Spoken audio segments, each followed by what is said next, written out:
della terra, e loro hanno proprio addirittura una sagra importante che parla del pane, e ovviamente ce ne hanno portato un po' in scena, quindi grazie anche agli amici di Barrani. Prego, continuate pure, io ogni tanto intervengo a gamba tesa. Stavamo appunto parlando degli Sportalis, che è stata un'attrattiva di questa sagra degli agrumi. Avete chiesto alle famiglie di organizzare, di aprire le loro case?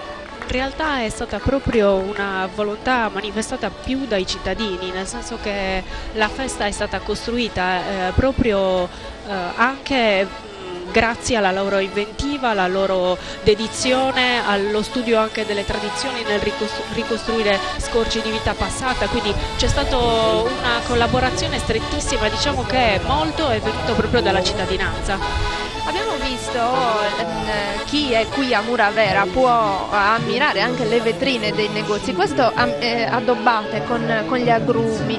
Questo è anche un modo di vivere la festa Savesta qui a Muravera.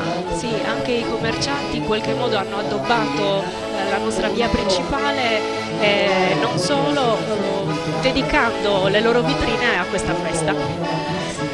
Vediamo. Allora noi stiamo ascoltando sempre Barrani, quindi i suoni della Trecenta, e poi naturalmente già pronte con le inquadrature siamo su Oliena, quindi siamo nell'area centrale della Sardegna, nell'area del Nuorese, la Barbagia di Nuoro, e Oliena certo ci porta con sé intanto la ricchezza dell'abbigliamento. Hanno uno degli scialli fra i più preziosi dell'isola, perché sono tutti come dire, ricamati con fili d'oro e di seta, e vengono poi tra l'altro arrotolati sulla fronte in una maniera un po' particolare che caratterizza insomma il modo di indossare il copricapo femminile, e poi tanti preziosi monili e gioielli. Anche lì c'è una come dire, sviluppata attività orafa tradizionale che ha sempre segnato, e quello stiamo vedendo in questo momento, uno degli elementi dell'abbigliamento di Oliena. Invece qui siamo passati invece nell'altra parte, quella precedente appunto del gruppo di Barrani. Insomma è interessante perché poi ciascuno ci porta, come hai detto tu Elisabetta, proprio il